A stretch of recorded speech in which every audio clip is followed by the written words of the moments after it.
একজন রাজকর্মচারী কিভাবে সবকিছু ছেড়ে একজন মহান আধ্যাত্মিক সাধকে পরিণত হতে পারেন? আজ জানব চট্টগ্রামের প্রখ্যাত আউলিয়া গরিবুল্লাহ শাহ রহমাতুল্লাহি আলাইহের জীবনের এক অসাধারণ অধ্যায়।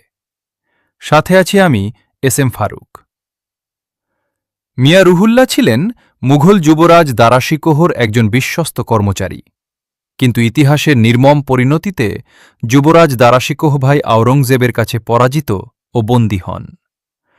এরপর রুহুল্লাহ সহ অনেকেই আওরঙ্গজেবের অধীনে কাজ শুরু করেন, এমনকি বন্দী দারাশিকোহকে সম্রাটের দরবারে নিয়ে যাওয়ার দায়িত্বও পড়ে রুহুল্লাহর দলের ওপর।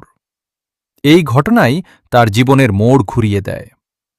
একসময় সম্মানিত যুবরাজকে অপমানিত ও অসহায় অবস্থায় দেখে রুহুল্লাহর অন্তরে গভীর পরিবর্তন আসে।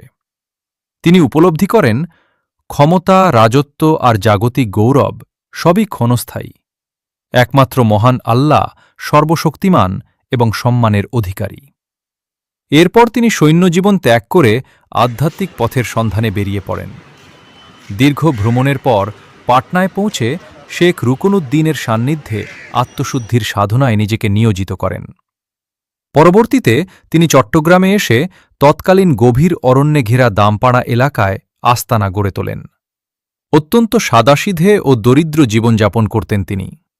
গরিব, অসহায় ও নিঃস্ব মানুষের প্রতি তার ভালোবাসা ছিল সীমাহীন।